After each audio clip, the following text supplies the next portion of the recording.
Well, hello, everybody, and welcome to Boss Rush. It must be Friday because Boss Rush is here. Yay! Let's get some little cheers popping in here. My name's Chris Melosinos. I'm the principal. What am I?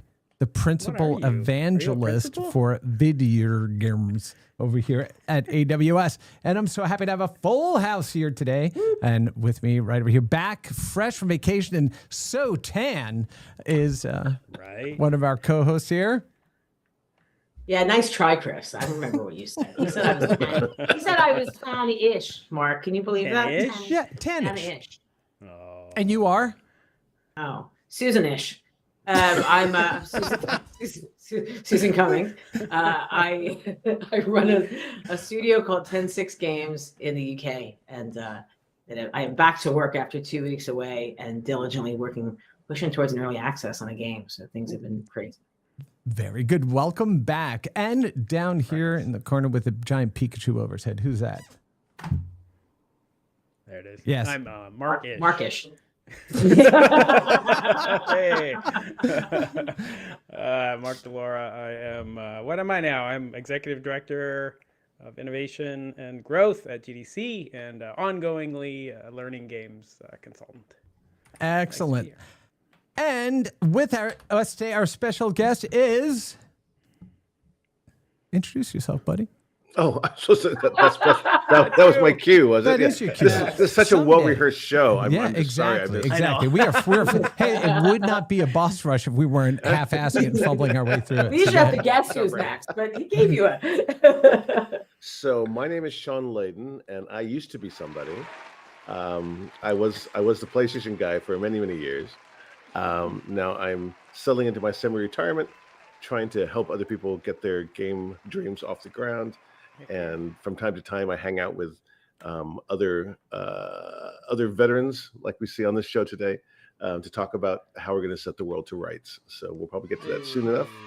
And then we'll talk about sunscreen versus tan accelerant. That's right. Versus tan accelerant. Pick your poison. Yeah. Which is exactly what we were talking about. We were talking about the baby oil days, Mark, back in the 80s. Yeah, exactly. But since we have Sean joining us today, I figured I'd go ahead and pop a little bit of this up here too. Oh, I wonder what this Elgato could be. ad? Are we sponsored? Huh? What is this? Oh my goodness! I'm just going to sit here and play my PlayStation Mini while we all I miss talk that sound. today. Yes. Me too. Isn't that look at and one of the greatest games on the whole platform, Jumping Flash and Jumping Flash 2. It was the first game that I have a real problem with heights. This is the first game that I played where it actually forced me to lean back, like I could feel myself falling while playing. It's like, oh my goodness gracious! But also, Jumping Flash is one of my favorite soundtracks. Oh yes. Oh, yeah. Yes. Oh, the music, the calypso music. It's incredible. It is incredible. Yeah. If anybody hasn't played Jumping Flash, there it is from Exact Entertainment. Look at that. I don't think I played this. It is a Jumping Flash. It is a banger of a game. And what is it? Dr. Aloha, I think it is. And No, Baron Aloha. That's right. Baron Aloha. Here we go. Let's see. Okay, and then you could jump 1, 2, 3, and all the way up in the air. And what made it so crazy from let's see, I'm like, I could feel myself. Oh my gosh! What made it so crazy was supposed to be where City of Heroes got the wind. That reminds me of that. Like when you would play it, that the wind sound. Yep. Yeah, and you can fly around the whole environment. Oh, it's so good. What's the Virtua Boy game that had the jumping up and down? I always forget that. I don't know. It was all red the entire time. But anyway, yeah. So I figured I'd go. Those were the first person, POVs that PlayStation did. Yeah, it was amazing. Yeah. Oh, and our levels are great. Yeah, if you see me pop an earpiece off or anything else, it's just me checking levels. I have to do all of this by myself here. So we got everything coming in. But I also want to say, too, Sean, we today we have people joining from our YouTube and our Twitch feeds because now we're pushing out to LinkedIn, YouTube, and Twitch. And one of the things that the reason I wanted to get people to start doing that is I started adding a bunch of little features like being able to do things like pop up messages that are coming into chat now, and we can start bringing those up. And we have a nice Chiron that runs at the bottom, and I'm going to be incorporating a whole bunch of other elements into it, like some mini games are going to be able to go ahead and play, and a whole bunch of stuff coming down the road. But today we're testing out all of this stuff to see how it works. But yeah, pretty happy so far with it. Open source for the win, everybody. Open source software for the win. Shit, yeah. All right. Look at you, Chris. Yeah. Fancy. You're amazing.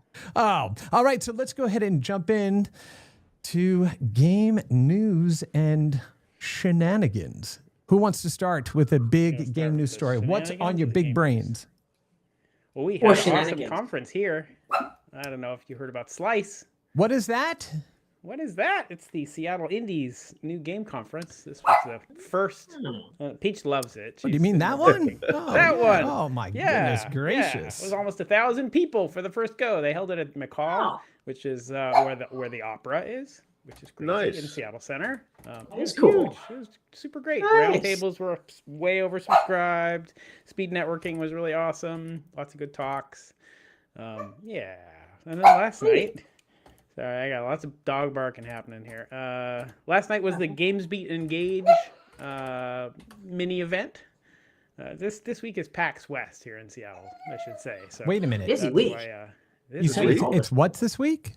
PAX West. Oh, you mean that one? My goodness. Yep, PAX West. How do we have all these And just? so there's lots of stuff happening here. So I think there's going to be a mix event. So yeah, we had Games Beat Engage last night. Had Dean Takahashi was there. I saw him in the flesh. And he did a couple of panels. He interviewed Ed Freeze, legendary Ed Freeze. I was gonna say Ed must have been there, right? It was a great group of people because lots of local people plus lots of people who are here for PAX. So it was like a reunion practically. So yeah, That's awesome. Really nice here.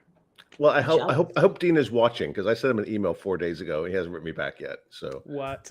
yeah, I'm going to email shame him here on Boss Rush. I heard he was at Gamescom and then in Riyadh and now in Seattle. He sounds like he's had too many cigarettes, but And everyone's got a smartphone. You can write me back. And that luggage drama that he had. Oh yeah. He lost his phone too, I think.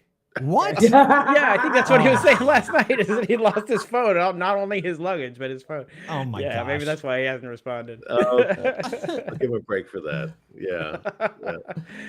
Anyway. Susan, were you out at Gamescom? I was not. I was on holiday. Oh, okay. I was sitting on a boat while everyone was jammed into Gamescom. So no one on this group None of was us. at Gamescom. No, Nope. I've had reports from people who were there, but I missed it sadly. Sounds like it was huge. I heard anecdotally, I heard it was a good vibe, and it feels like deals are starting to get. What did Nick Button Brown say to me? Deals are starting to get done again, slower, smaller. Like I heard specifically about one publisher who said that whereas before their indie games were like maybe $1 million budget, now they want to like split that into 4. Okay. So so it's all going in the wrong direction. in the end, it means deals are starting to get done. If it's bigger budgets, I don't know that it's gotten any better. I don't think any of the VCs have come back. I heard that Griffin and Makers are the most active out there right now. I heard that actually this is interesting. I heard that Griffin has a deal going with Hooded Horse, the strategy guys, the strategy publisher, or an informal relationship where they're looking at their stuff to potentially, to invest or maybe alongside, which I hadn't heard before. It doesn't surprise me because I know that the guy who runs Griffin, Peter, he's a hardcore strategy game guy. So it has to be okay, something but you like just that. said Griffin Peter, and now I'm thinking of Peter Griffith, and so now. Damn it. Segue. Awesome. Yeah. Susan. Here, dear Brian. I hear that there. What else did I hear? So this is all secondhand. That there are a lot of developers sort of trying to decide between publishing deals or shadow publishing deals or self-publishing. There's a lot of different ways to skin a cat right now, and so there's a lot of kind of what should I do sort of vibe out there amongst indie developers. Vibe skinning. That's Vibe what skinning. I heard there. Yeah, again, I got 50 things going on here on this side. So You heard, you missed cat skinning. no, I didn't miss it. I just didn't repeat it. You know the expression ways to skin a cat? Yes, yes, of course. It is an A idiom. nice expression, but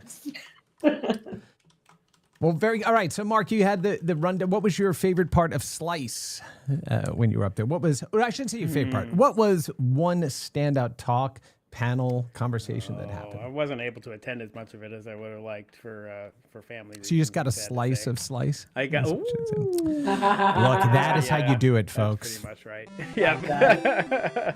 I'm happy how many people are in town that I can catch up with. That's what I'm excited about. Well, I would have liked to have been there, but too much going on over here. Same reason for Gamescom. We took my son back to school, so great excuse to miss traveling to Germany. Aw, awesome. And look at you got Mr. Bowser there. Yeah, Bowser's here. Bowser's here. We now have an official Bowser Cup. Oh, look at you. Bowser Cup. Coming soon to the Boss Rush store. Yes, right. Exactly. You're going to get all your merch. You're going to get all your merch. You got to work the merch. That's right. Mark was right about everything. Yeah. Anyway, no, it was great to see people like last night.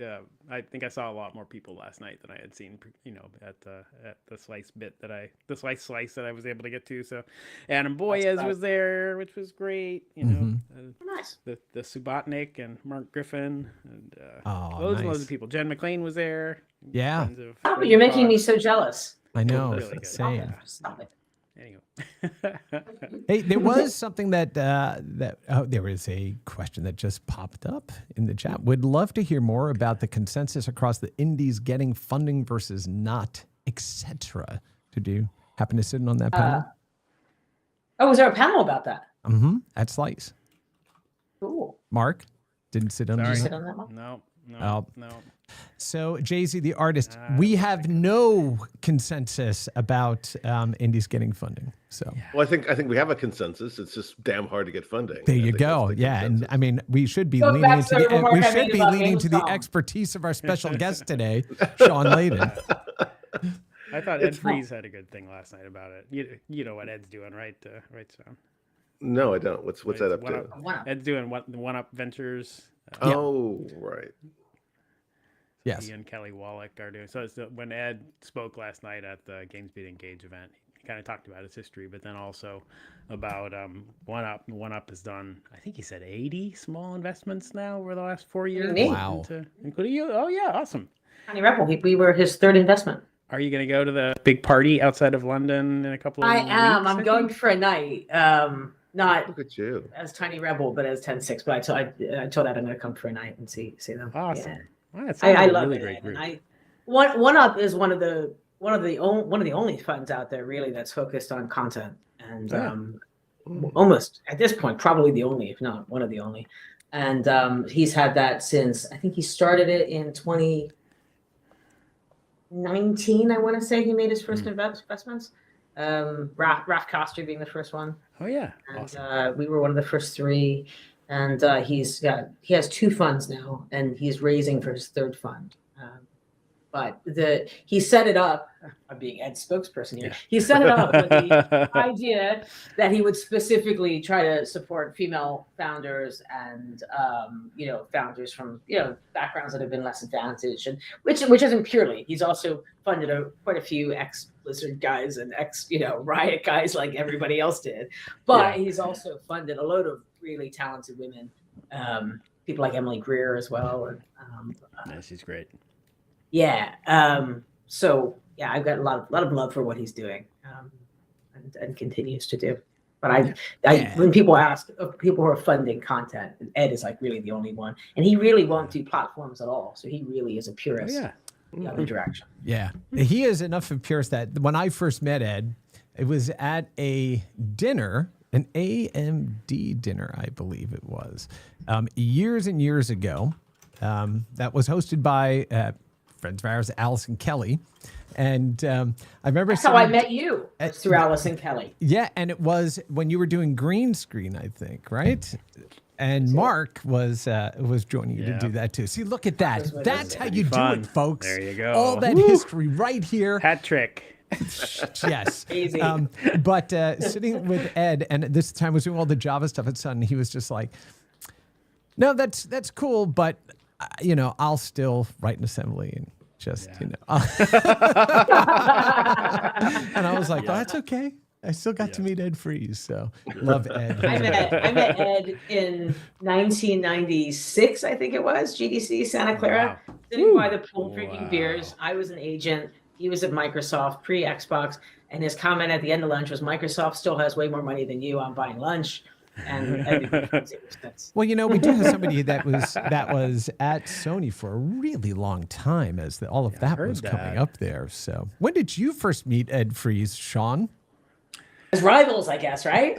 Here's a dirty little secret. I don't think I've ever met Ed Freeze. Oh no! No, really? Oh, You gotta fix that. You gotta fix that.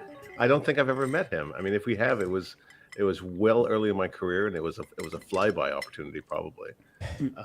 But since I started off at PlayStation in Tokyo, and then moved to London, I didn't get to the American PlayStation market till 2010. So that all sort of occurred in the rear view by the time I got on the ground. Down by then. Yeah. Right. Well, now we have something to fix. Now we have something to fix. We are going to make sure that happens. That's just ridiculous on its face that the two of you, both brilliant, awesome people. I should just ping out and be like, Ed, can you quickly get on Boss Rush? Yeah. Ed, Why is he not watching? Get your ass to a computer so we can get you in here. No, my goodness. Oh my goodness. It'd be a good connection to make because we all came up in a time of the wild, wild west of gaming. Yeah. And when we just tried everything that seemed like an interesting thing to do. My concern now is that so much of the gaming market is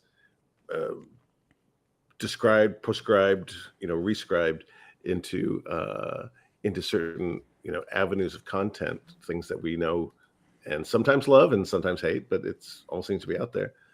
But I'm afraid I'm living in a world right now where Katamari Damacy doesn't get made. Right. Yeah.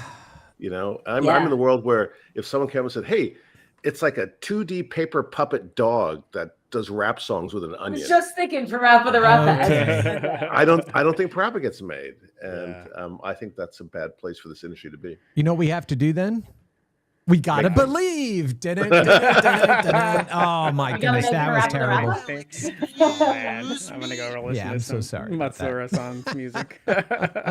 Yeah, next to Jumping Flash, that's the best soundtrack of all time. All right, I'm gonna pull the theme song for that to start the next episode with, to make sure that we get. It is amazing soundtrack. And I'm gonna make Parappa, you sad about how old we are. No, come on. What is the best level in Parappa? There's only one right answer, by the way. Oh, it's Tamanegi Sensei. It's the Onion Master. Yeah, chop. Nope. I'm sorry. It's all I in do the like the mind. driving one. Yeah, no, I think sorry. you might be right. It might be chop. It is the driving one. It's the moose. It is the driving one. I'm going to make you all sad, and I don't remember who it is, and I wouldn't say if I did, but I talked to a guy at Sony maybe 6 months ago who did not know what I was talking about when I mentioned Parappa the Rapper. Oh, fire. Well, it wasn't me, girl. No, Wait a minute. Can you repeat that again? I was checking the chat here. What was that? I talked to a guy at Sony a few months ago who, when I brought up Parappa the Rapper, had never heard of it. Yep, that tells you a lot right there. Yeah. We do need to. Hey, we do have a question that came in here from the chat before we move on. Mr. Before we move on, Jet Baby is the song you're looking for. So Jet Baby? Jet Baby. Yes, you got it. Hey, it said, I'm currently a recruiter in game dev. I get to meet a lot of juniors who want to enter the field. Do you have any advice for them? My go-to advice is to network and look for opportunities. Do you have any other advice? And he said, and I'm pretty honest about the brutal state of the market is currently in. Should I tell them to be more hopeful or just be honest? I think my advice would be to have a backup plan. and to do it as a hobbyist first. Like, you don't have to work in the game industry to make video games. And No. so Yeah. make video games, just like amateur filmmakers or anything else. Don't count on it as your livelihood right now. You don't have to work in the game business to hone your skills. Right. Yeah. Right. I mean, there's a lot of good work out there in visual arts, making corporate videos, whatever. Yeah. All work is work, right? Right. And if you say, well, it's like my son. When my son got out of college, he said, "Dad, I'm concerned about how to build my career." And I said, "Oh, son, you're too young to use the C word. You have to use the J word." "What's the J word?" "Job. Get a job. We're not working on the career right now. Career's next. Get a job, right? Yeah.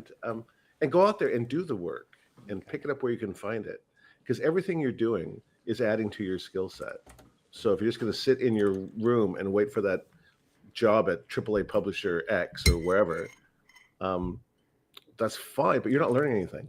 So Right. go out there and do web pages for somebody. Go out and code small scripts for the local power and gas company on their website or something. Go out there, get a job, do the work. Yeah. And learn the soft skills. Like we talk to our son all the time about, working on a team and Right. being able to prioritize what you're asked to do as opposed to what you want to do. And, Correct. everything that goes along with it. And just being able to have a conversation and about things that aren't related to that. Just being a person that people want to be around, all of that's so Correct. important. Yeah. Especially right now, while so much of our lives, or at least for me anyway, are on video calls and not in person. The soft skills become even harder and more important, I think. Yeah. Absolutely. I remember back, oh my goodness, the beginning of the year, I was a judge for a game competition that students at a university were doing, and we broke out into these virtual breakout rooms, and there were a couple of folks in there, somebody from Blizzard. It was a Graham Devine's program, and I remember talking to one of the young soon-to-be graduates. They said, "Yeah, this is the company that I want to go work for, and this is what I want to go in and do. So what's who do I get connected with? How do I go in and do this?" And I was just like, that's a very lofty, ambition, right? To jump in and be like, a game director or type of thing. And they said, "Yeah, but I've done this." I said, "Great. How many games have you shipped? Like, what have you done?" "Well, nothing." I'm like, okay. Stop trying to optimize for the job you want. Optimize getting into the place you need to be, right? Because when you're in there, Absolutely. the trick is getting in the door. Then when you're in there, you can expand and kind of move. And somebody else, again, very well-intentioned, said, "Well, I want to be a games consultant. I played enough games." I'm like, if I was a company sitting there trying to figure out, why would I hire you? And they were like, oh. I'm like, so yes, passion's going to get you through. That's what's going to get you through the overnight work. Having the right expectations, walking through the door about what you can do, and then putting yourself in the position of where you want to go is absolutely vitally important. So optimize for the place you want to be, get in there, then optimize for the job that you want to do, right? And there is no work in the company that's too small to be doing. Wear those hats, lean in, right? Help be part of the team, grow your business, grow your reputation, all that stuff, right? And I think Susan made a really good point too, that learning the soft skills, in a certain way of thinking. You don't want your first job to be your dream job. Right. You want your first job to be the place where you make all your mistakes. Mm-hmm. Yeah. Your first job is where you slept through you slept through the Monday morning meeting, or you showed up late on Thursday, or you forgot how to file an expense report, or you said something crappy about your boss in the bathroom where he was in the next stall or something. So you want to make all those mistakes at your first job, not your dream job. Yeah. And then move on and level up. And you will make those mistakes in your dream job too. But Yes. at least now you'll know how to recover. You'll make different great mistakes too. Yes. See, that's what Sean's really saying is the interview advice is, "Oh, I'm here to just shit the bed. And once I've done that, You got yes. to clean Right. beds that need." I'll get better and better at doing it every time. The only other thing I'd say is that I try to help people who are young in the industry to realize that it's a small industry, and Yeah. this all happens because we've all known each other for decades. And so you get to the point that every opportunity that you get later in your career is really because of the people that you haven't pissed off and impressed along the way, who are willing to, who want to cheerlead you, and support you as it goes. Like that, those relationships are so much more important than anything else. Yeah. Yeah. You can't afford to burn bridges in this business because there's so few of them. Yeah. A little humility goes a long way. Lean in, be helpful, right? Yep. Learn. Yeah. The one of the funniest ones, and I love when it happens, but I love the recovery stories even better, is at a place like GDC where we have people that have in the industry for 30, 40, in some cases 50 years, right? That are still there. And inevitably, you'll have somebody who's just like, well, let me tell you how this stuff works. And you're like, oh, that's great. Let me introduce you to Don Daglow. If you could let him know how all this stuff works, that'd be awesome. And, right? Yeah. But then it's the recovery of, oh, okay, I didn't realize. It's like, that's cool. Everybody's fine and forgiving. Just, I do love, though, I think we're talking about being in the industry for 20 years, 30 years, whatever. But I'm sitting here staring at a particular Kickstarter that I was thinking of talking to y'all about, and thinking like there are so many games proposed and built now by people who are younger and maybe don't know better. Things that I would never have attempted to build. And so at times this like feeling that like how everything goes, even if it's not accurate, can lead you to make decisions and build things that nobody thought anybody could make. Yeah. So there is a little bit of weird balance there, for sure. Oh, 100%. Yeah. I mean, knowing that somebody telling you that you couldn't build it and you didn't know, so you just went ahead and built it. Like that can happen at any stage. It's about checking your own bias. It's about leaning in to learn. It's definitely the exception, though, not the rule. It is, right? But also be willing to be wrong. And I even say that to my colleagues here. If I have a very strong opinion, I typically end my comment with, I'm perfectly happy to be entirely wrong. Right? But this is what I'm thinking. This is why I think this way. Please tell me how I'm wrong so I can be better as a colleague, as somebody in the industry, as somebody who just wants to help people, right? So don't be afraid to be wrong. Just pivot, learn from it. Anyway.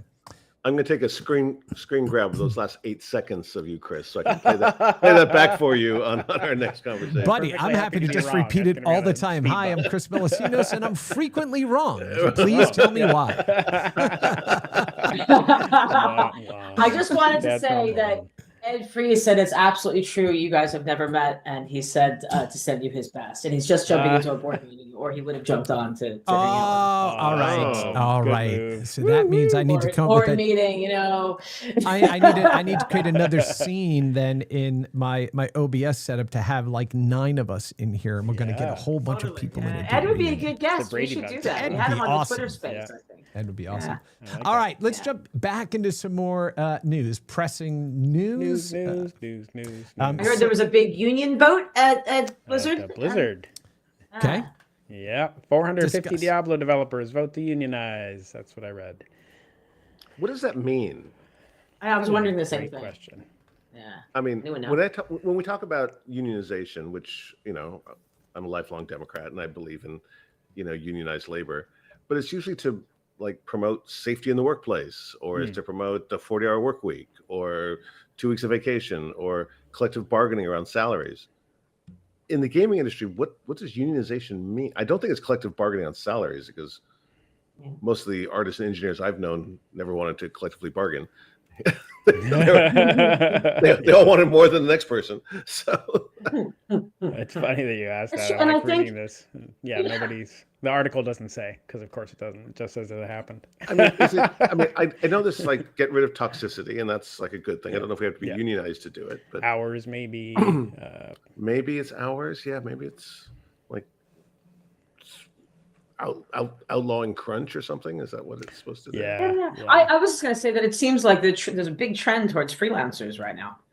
So it seems like interesting timing for this, where I think, less and less people are being employees, and I've always had sort of mixed feelings about all that, but now I think I finally have come to the conclusion that our industry is just too cyclical and volatile in terms of the up and downs of product cycles for them to be focused on lots of employees. It should be employees and freelancers. Well, that's the way the movie industry moved, right? Yeah, exactly. You know, in the 40s and the 50s, you know, Columbia Pictures or Paramount, they had carpenters, electricians, you know, people doing shrubbery that were just on payroll, waiting for the next movie to be shot. And the game is the same way. It doesn't make sense to have a 350 person studio at the ideation phase where only like 18 people are doing work per se. Yeah, but everyone's on full burn. So I think we're going to see it's a switch in mindset, though, isn't it, Sean? Like I saw this. My last studio, we grew to 25 people. I loved those 25 people, but we had no business being 25 people. You know, now I've got 4 full-time employees and a bunch of freelancers who also have other freelance work, and they're doing very specific, laser-focused things for me. And it makes so much more sense. And it's so much more sustainable. And it means, you know, you're not making promises you can't keep by saying to someone, you're going to be an employee no matter where we are in the life cycle. Yeah. I've really appreciated the visual effects industry on just like observing the way that they relate to unions has been informative for me. Just like one of the things that I thought was a good move was just aside from the way that they treat salaries and kind of unify them a bit, they're able to do health insurance coverage, you know, for people who are you know, which is hard to do when you're in and out of jobs all the time. But if you're sort of freelancing and you're in the Visual Effects Society union, whatever it's called, I forget, they're able to provide that coverage. That's pretty great. Yeah, and that's a unique challenge in America, right? Because we're the only the only industrialized nation that doesn't provide healthcare for its people. Who needs that? Let's just tie it to your job so you can never quit your job because you don't want to lose your dental. I mean, it's a screwed up place to be. And so if unions are doing that, trying to provide base rate for healthcare and, you know, time off for maternity or whatever, I mean, those are all great things. I just don't know what else the union does. Yeah. JP in the chat here says, I agree with Susan. I find that freelancers make my work easy for work on demand. As mentioned, no lean machine can pay full burn without income. Paid for work, not sitting, is important in my humble opinion. So, yeah. That's right. Yeah, and I think it all depends. It depends on the job. It depends on, the company. And so there's no kind of, you know, there's not just one prescribed way to do this. And some of this, I mean, do you find this, and I'll ask game development friends here, do you find that some of this is a holdover from just where the games industry came from, which is, okay, we're going to set out to build this thing that we're all incredibly invested in and super passionate about, and come hell or high water, we are just going to get this thing out to the world and we'll figure out where to eat and sleep later. Like, do we find that we still have that holdover from, this is about art and doing this stuff, and we want to get that out there, and kind of the other pieces around the business of it sometimes get lost? What say you? Well, I think there's a lot of tech debt or development debt that we have on things we've built up over time. You know, we learned how to make a game when there were just like 12 people in a room, and everyone had at least 3 different roles. He's a designer and he's a lead artist, and she's a designer and he's a compiler. He does the audio. Everyone had these multiple roles, and then it became more quote unquote sophisticated, and we had people who were specialized in different areas. That's when team size started to really expand. I mean, the great thing about PlayStation 1 is you only had 775 megabits of compact disk space to put the thing on. So there's only so much game you can build. When you get to 80 gigabytes of space, your game just becomes big and flabby, and you just have more people attached to it. So that's funny. It's the same thing we said when we were at Nintendo. It's like, man, those PlayStation games are 775 megabits. That's crazy. So big. What are you going to do with all that storage? I don't know. I'd rather have a 32 megabyte cartridge. Actually, what you do with it is your game was only really about 120 megs. You just filled the rest up with Red Book audio. well, here's a fun fact. I mean, I think at the time we were telling people that when you have PlayStation 1 discs, they had black lacquer on them, right? Yeah. And I think we said it was about copy anti-piracy. protection. It was copy protection, right? That was the statement. I think that was the statement, but I think the real fact of the matter was, if you didn't do that, you'd see that like Ridge Racer took 1 micron of space on the center of a compact disc, and the rest of the That's disc was hilarious. blank, right? Yeah. I mean, Rich, I mean, the whole executable ran in 2 megs of RAM. That's why you could put a music disc in it after you loaded up the game. You could put your own music disc into your PlayStation and play your song while you played Ridge Racer. So by painting it black, we didn't really show you that there really wasn't much on there. All right, so look, since we have you here, Sean, I know this isn't news, this is history, but in one of my favorite books of all time, it's called Revolutionaries at Sony. And, oh, yes. Right? Phenomenal book. My understanding is that, yes, the hardware was amazing, even though there was no Z buffer, right? So you all had to figure out how to do that with warbling textures and all that other kind of stuff, right? But the advantage that Sony had as being the principal fabricator for CDs, right, in the industry at the time, and that shift going there. I believe it was in the book that they talked about the story of how Sony would kind of poll the retailers like on the Fridays. They'd figure out what needs to be pressed over the weekend and in stores by Tuesday. And that led to not just the games, but the media industry doing releases on Tuesday because everybody started following that of just-in-time inventory to go ahead and produce those, push them back out. So you minimize stock on shelves and warehouse, right? Is that correct? Right. I don't know about the Tuesday, Friday dynamic around that, but I do know that by using optical media as the medium of choice for PlayStation, coming off of cartridge business, with cartridge business, you had to have a minimum order of like 112,000 units, and it took them 6 months to replicate in Hong Kong and put them on a boat and get them across. Yes, the great thing about compact disc was that we could take an order on a Thursday, right? If you're looking at you're going to sell out. And we can go to Shizuoka and stamp another 20,000 or 40,000 or whatever you needed and get it in there. So it really allowed a lot of people to get into game publishing without the huge overhead of carrying 112,000 units of ROM, which, whether you're Sega or Nintendo going, hey, I'll sell it to you. I hope you can sell it on. Right. And we can only give you this many cartridges because of chip shortages. So just suck it up. That's what you're going to have to ship with. If you do have a fantastic success, it's going to take us 9 weeks to resupply you. Yeah. And it was cash up front. Nintendo's thing was you buy every time. All up, cash up front. These are huge commitments, right? And of course, Richard Brown said, 700 megs, bloody luxury. But Richard's only used to working in 2D, so that would be more than enough for him. Oh my goodness! Well, excuse me.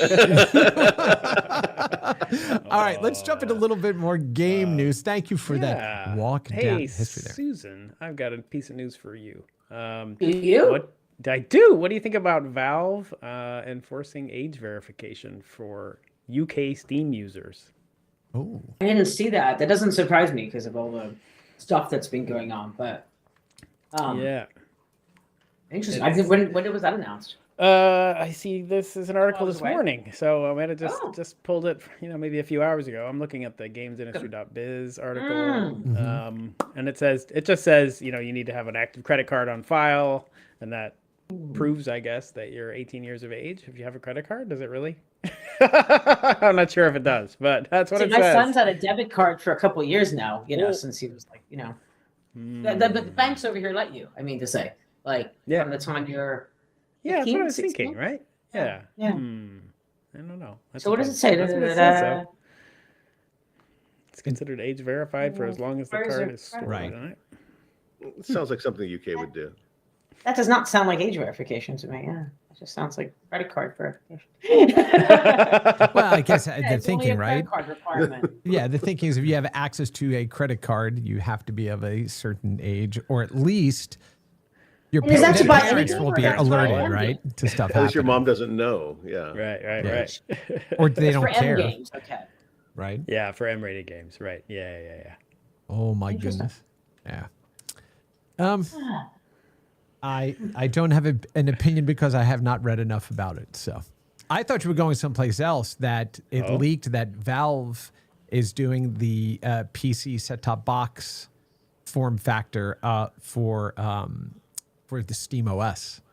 What? Yes. So prior to Steam Deck, Valve had a hardware, piece of hardware, little PC, and apparently, and this came from Linus Tech Tips, that some information leaked about a set-top box again, right? That they're working on. So, Good luck with that. Speaking of little boxes for gaming on, there was this one that came out. Next Playground expands to 3,000 new stores. I got excited about that. Yeah, I haven't played with it yet, though. Have you? I have not, but it's pretty cheap and it's pretty small, and I don't know why I haven't bought one. Yeah, Next Playground, new to Walmart and Sam's Club locations. The new console will soon be available at over 2,500 Walmart locations as part of strategic retail expansion, making it more easily available for all families. In addition, Walmart Next plans to sell the Playground to 600 Sam's Club locations in the U.S., making it the company's first membership club partner. What does it play? It's all motion games. It's like Wii kind of stuff. Oh, Actually, it's more iToy type of stuff, right? It's one single camera, and your body is the controller, and you bounce around and do things like that. But it seems to be picking up steam. Look how I tied that together. The Valve Steam Box and the Next. That's how you do it. Oh my goodness gracious! Yes. I think in the industry we don't talk enough about how off-putting the controller is.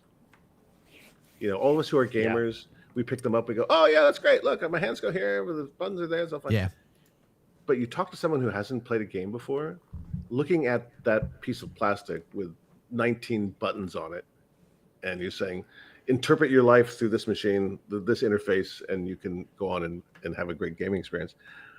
I think motion controlling is an opening. I think we saw it with Wii when people thought they could lose weight on Wii Fit, and they came into the marketplace. So we got new buyers, right? But now we're still stuck with the same 250 million console owners who are bought into this scheme, who understand the controller, who understand this.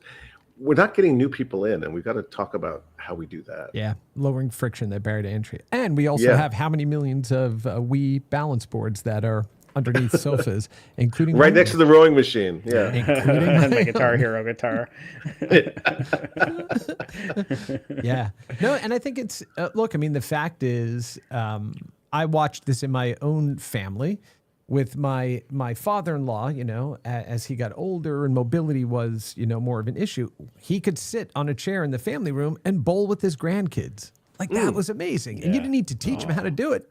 He just put it in his hand and he mimicked it, right? So the barrier to entry just became really, really low because we removed the friction from it. However, and it's a good way to ease people into it and then start to teach them about, again, unpacking either more complex gameplay types, that type of thing, right? I mean, the funny thing is looking at playing on this when I got that mini and there were no analog controls, as I was like, oh yeah, that is difficult to move a camera. we were able to drive cars with this tap tap tap left, tap tap tap right. That's right. Yeah, exactly. That was the Ridge Racer experience. That's right. Now God. You know which way to go. Ain't going to stop us. Here we go. I think my Ridge Racer experience was pretty much doing that and slamming into the walls over and over and over. Left side, right side, left side, right and side. never caught the black car. Right. Just can't. There you go. Yeah. Okay, another piece of news that popped up was Fortnite Festival Season 10 kicks off with Gorillaz Band. Did you all see this? That's cool. I did not see that. Yeah. Gorillaz are still a thing? Yeah. I didn't realize Gorillaz was still a thing either. Yeah. Is that Damon Albarn? Blur. Yeah, the guys from Blur. Yeah, the Blur guys. Yeah. What they say, Epic Games announced that Gorillaz, the biggest virtual band in the world, comprised of members Noodle 2D, Russell Hobbs, and Murdoch Nichols, are the new icons of Fortnite Festival Season 10, which is pretty great. Pretty great. So I thought that was really cool. So they're, continuing to bring in big artists that capture people's imagination and proving that it's not a video game, it's a platform, right? Mark, do you know who's running development on Fortnite now? Probably, but maybe not. Tell me. Evan Winterbottom. What? As somebody we Head worked of- with back in the day. Oh, He's moved That's from marketing amazing. to production, Good job, and Devin. he's gotten promoted to running development for That's Fortnite. great. Yeah, Glad to it's hear very it. excited for him. Yeah, That's very, awesome. very cool. so Awesome. maybe he did that deal. And then there was also Maybe. there was somebody popped up here, Mr. Jason, for a whole new generation about to know Clint Eastwood and not the actor. Yeah, that's exactly right. And there is a documentary about the through line in their song, and apparently it was like Rock One or something, the preset on the Casio tone keyboard. So that whole loop, Did he just for it, freeze? they literally just Yeah, like pressed like Rock One, and they were like, okay, that's the loop, and we're just going to use it. I was like, that's amazing. I got sunshine in a bag, baby. Yeah, look at you. My goodness. Oh, unlocked memory. All right, here's another happy news story here. CD Projekt H1 profit rises 4.3 to $121 million. And what I love about this, right, is Cyberpunk 2077, much like No Man's Sky, launched, everybody chewed it up, and the developer went back and they turned it into an exceptional game, right, for the fans. And so congrats to CD Projekt Red or CD Projekt, right? That's really, really awesome. CD Projekt's revenue stream continues to be dominated by Cyberpunk 2077 together with its Phantom Liberty expansion. So yeah, pretty awesome. Did you see the Atari news, Chris? Which Atari news? This is right up your alley. They acquired some IP rights for some Ubisoft games. And What? Then What are you they talking approved about? Acquisition. What you go. are you talking about, Also man? approved acquisition of Thunderful Group, which was Oh, okay. Now it all makes sense because Tom Russo, who's at Atari, sent me a picture of he and Martin Wallfish together at Gamescom, said they're working together. Now it all makes sense. There you go. There you go. Exactly right. Yeah, Atari is just they're doing great. I'm so happy with the direction that they're moving in. Like it's really fantastic. Yeah, 5 Ubisoft games they've gone ahead and acquired. You mean now that Fred Chenet Five it stopped is. doing Web3 deals there and all and hotel deals? Yeah. Well, you have a CEO that loves the brand, understands its importance, and they're bringing people with the He's a same good guy, passion, right? The same love for the brand and what it means, and reintroducing it in ways that not only meet those of us that grew up with it, but new audiences as well. So I'm so happy. They love acquiring Atari. They love acquiring IP. It's kind of ironic. Yeah. Like Wade loves acquiring IP. Once upon a time, my favorite thing to do with Atari was buy their IP back in the day. Right? I know. That's turned I around. made Atari very sad when I told him the story of how we ended up owning XCOM at Take-Two and that it was free. Yeah. I It apologize. Let me was park thrown this. in as a bonus with Civilization IP. Hold on, let me park this for 1 second because the LinkedIn chat, because I can't incorporate the LinkedIn chat into this new chat system yet, which is why using Twitch, Mr. Bill Young, the head of games. Still going to at get us on Twitch. the front page of Twitch? That's what I keep saying. Yeah, I mean, he had 2 comments that I missed here. The Steam Deck has literally 24 buttons, including joysticks and everything else you can use to control. So yes, talking about the friction of getting there. And he corrected me. It's the Omnicord. That was the keyboard that had the. That's even the weirder. Yeah. Oh my God. Like some crazy ass, very limited. That's hilarious. Limited exposure machine. So anyway, yes, good for Atari. Are you going to pull up the Roblox news for this week, Chris? I can. What is the Roblox news for this week?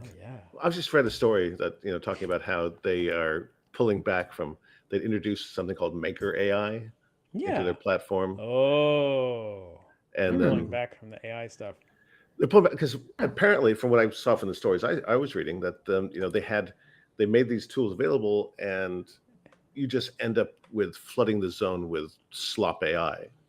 Have you seen their other games? And what that's done though, what the other games, but even though there is a gap, right? And the creators they have had on the platform are like moving away from it, because if anyone can just throw a prompt up there and throw some geometry into the environment, then we're not interested in doing I'm stuff. hesitant to believe that is the real story. Okay. I have to admit. I think It's a Roblox has interesting bigger problems spin, right though. now than AI. Well, but it did help them out any. Huh. to- Yeah, to- but what? no. And I was wondering just yesterday. So Stefano Carazza, who was leading the AI effort there and led it previously at Adobe, Mhm. Mixamo, and he's now at Canva. So he was doing pretty amazing work at Roblox, and he gets left. around. Yeah, yeah. I mean, he's really accomplished, solid dude.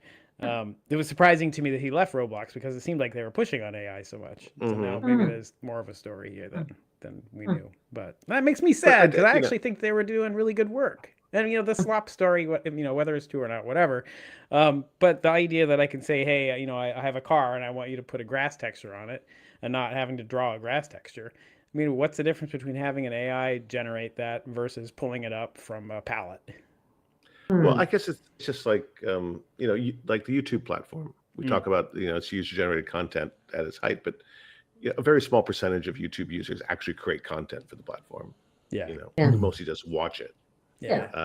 And I guess what their point was, and I probably should look into it further, but I do get the idea that if just anybody can just like create stuff and throw it into the atmosphere. Oh God, we don't want that.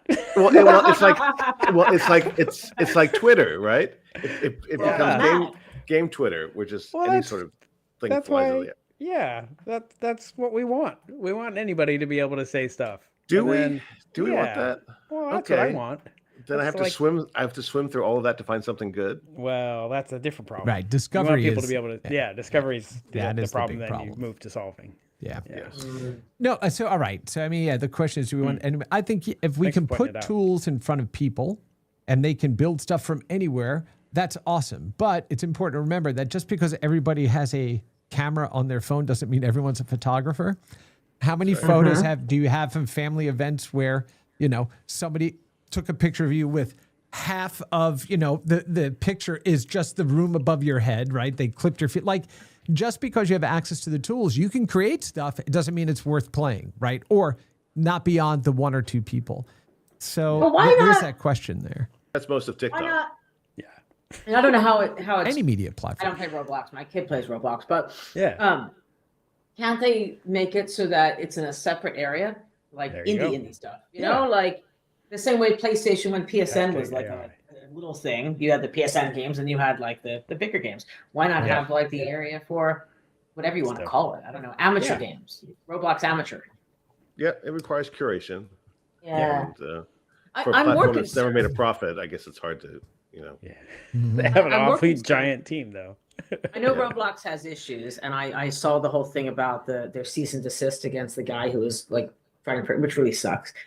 I'll say that I'm in a Facebook group that I joined of loads and loads of female gamers, which I just thought was interesting. Someone told me I should join this and check it out and see what people are saying.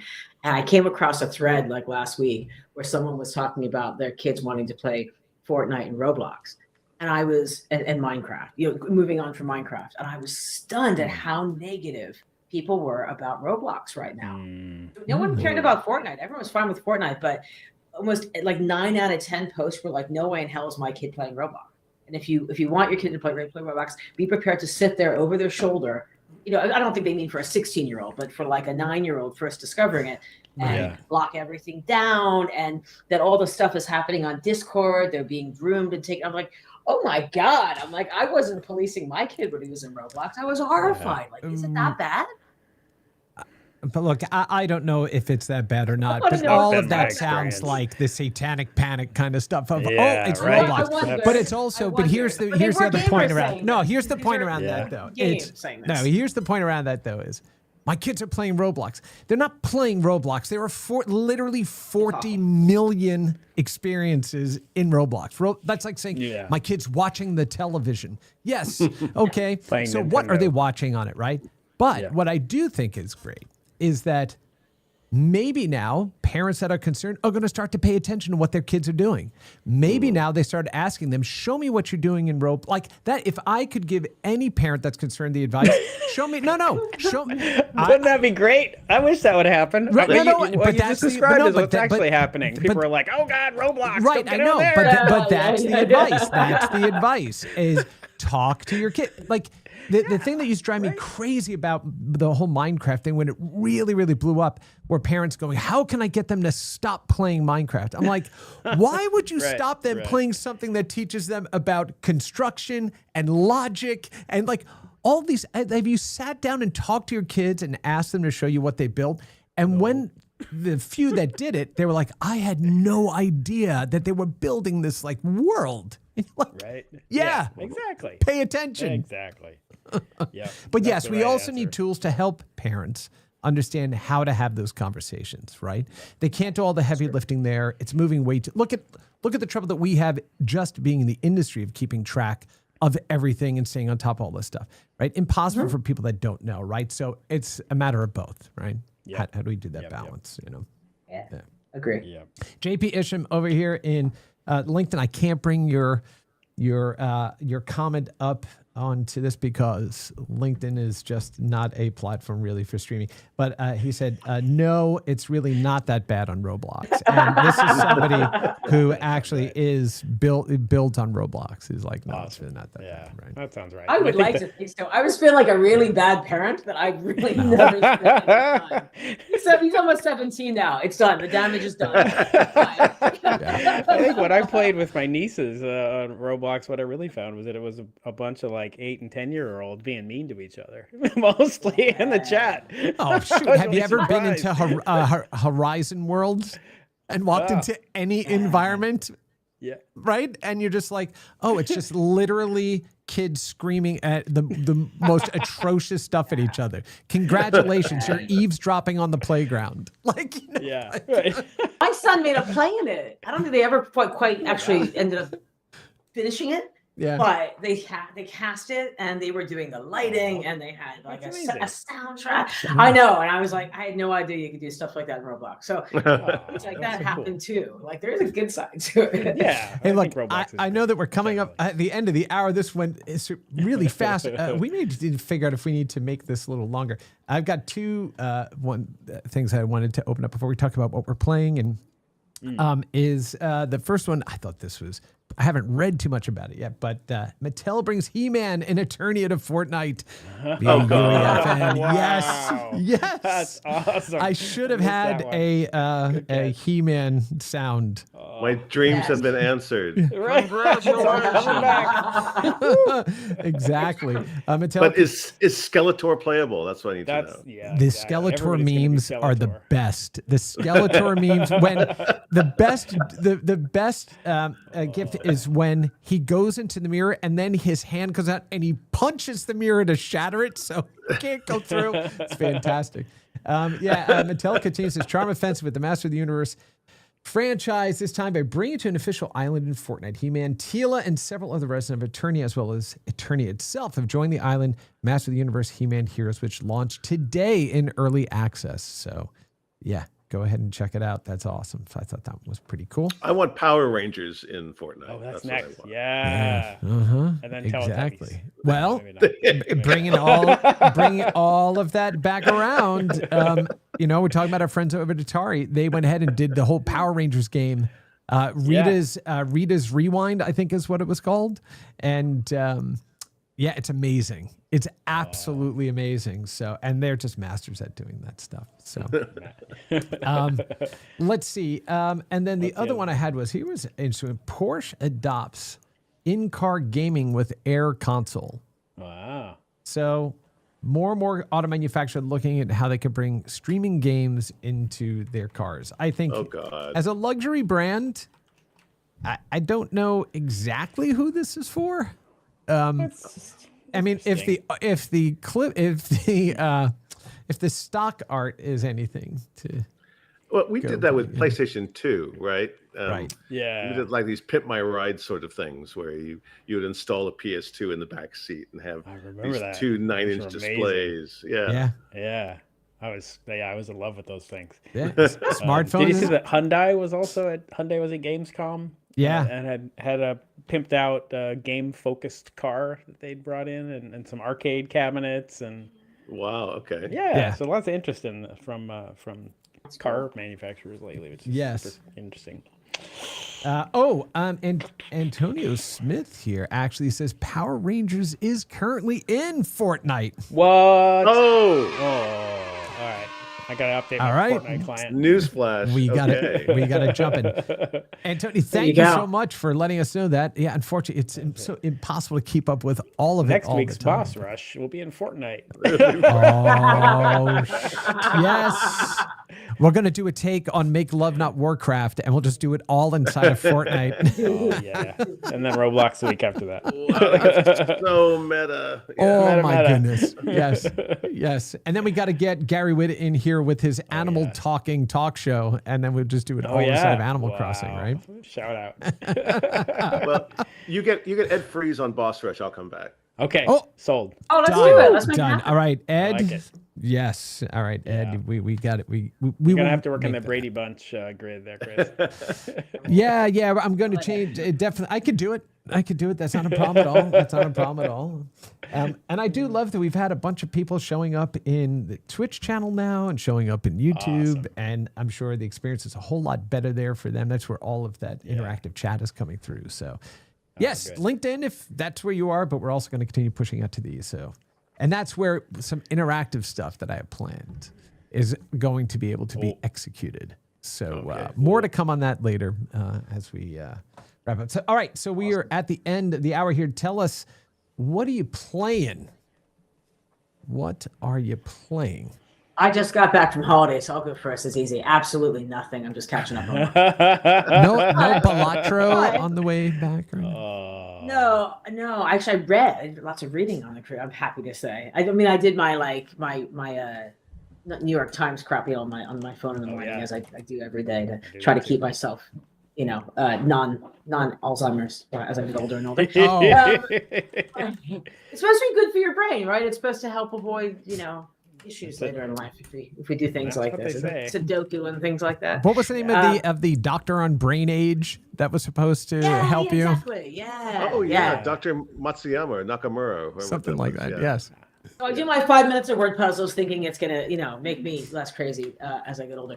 But Lee and I are about to start playing the, Elden Ring, the multiplayer thing together, because now you can do 2-player now. And he's really hated it in 3-player and 4-player, so we're gonna do that.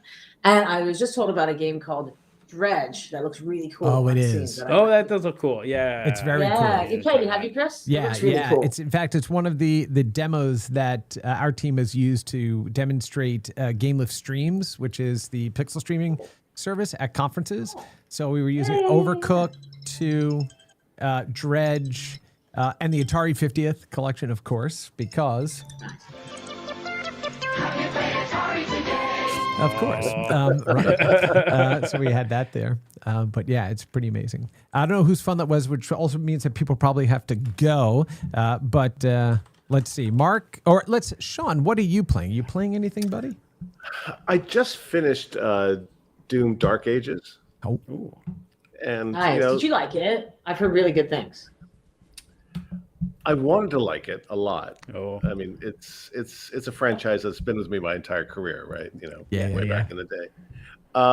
I think I like the single player because that's where I live right now. I don't, do the multiplayer thing so much anymore. I enjoyed it, but there was some stuff in there which just felt like it was in there just because they could put it. I'll come right into it. The dragon piece is not very interesting at all. Trying to fly a dragon and trying to hunt down an enemy with these really kind of wonky controls that aren't very, pixel perfect. It was more frustrating. When they come up, like every 4th stage, they have a dragon level, and you just kind of have to suffer it to get back to the main game with guns and bombs and stuff that blows up. Yeah. So take that out of it. I thought it was really good. I thought they did. It's Doom, right? It does the Doom thing. Yeah. Okay. And I was very happy with that. And I finished it. I haven't finished a game in such a long time. I forgot what it felt like. Yeah, I heard that. Hey, that's awesome. Yeah. What was the name of the dragon game that came out of the PS3 at launch?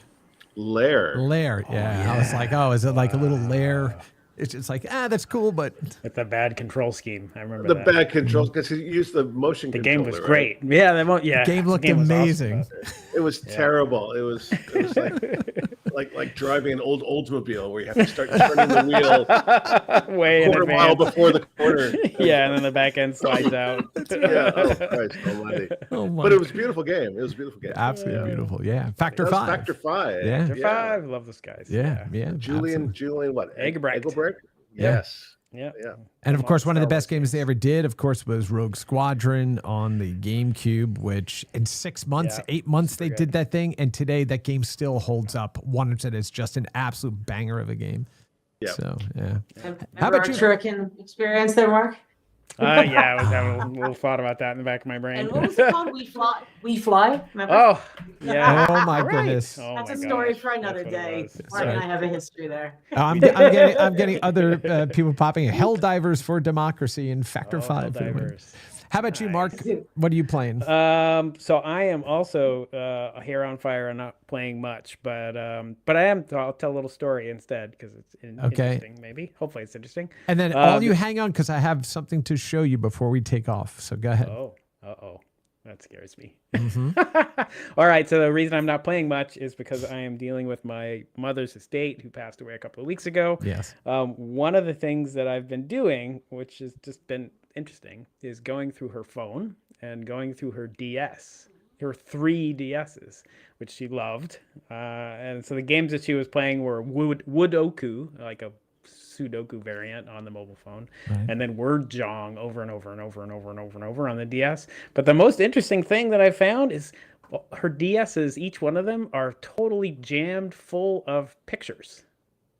'Cause Really? She didn't use her phone to take pictures. So there's like a couple phones, a couple pictures on the phone. But the DSs have a zillion pictures on them, all, tiny resolution. I got to figure out how to get them off of there. I was just like, huh. So we were talking earlier about like the number of buttons on things and the difficulty of, dealing with control schemes. And for her, the DS was perfect because it wasn't a ton of buttons. Right. It was handheld. So you could open and close it.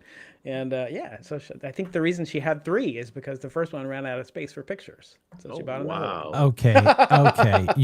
All right. Well, first, amazing. I think that is lovely that you're able to isn't that find them. What a nice? gift, for you. it is, But then you just reminded me of at the end of the show, The Office, and Michael Scott finally gets married and he has kids. He filled up his phone with pictures, so he just bought another phone Another so one? he can continue taking more pictures. There you go. Same thing. Oh, that's that's so Hey, sweet. Chris. Cool. Yeah. Chris, Ed said he can probably do next Friday.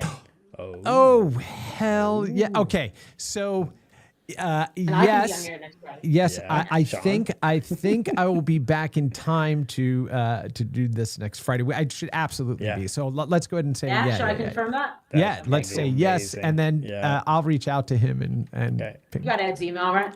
yeah, no problem. Oh my goodness. Oh, okay. So apparently Sean's coming back too.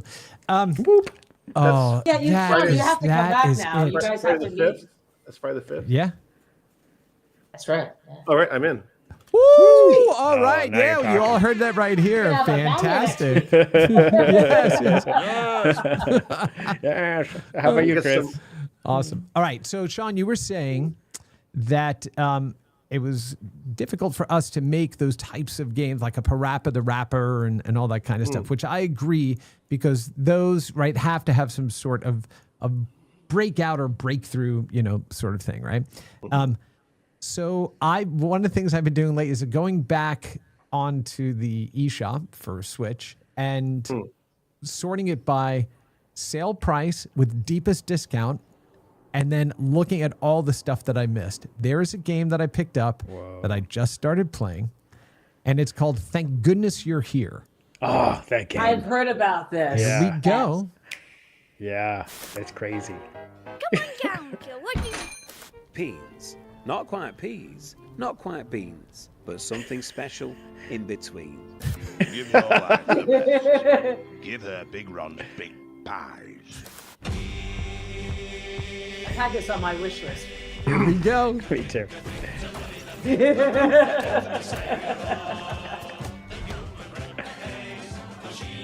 Good Lord.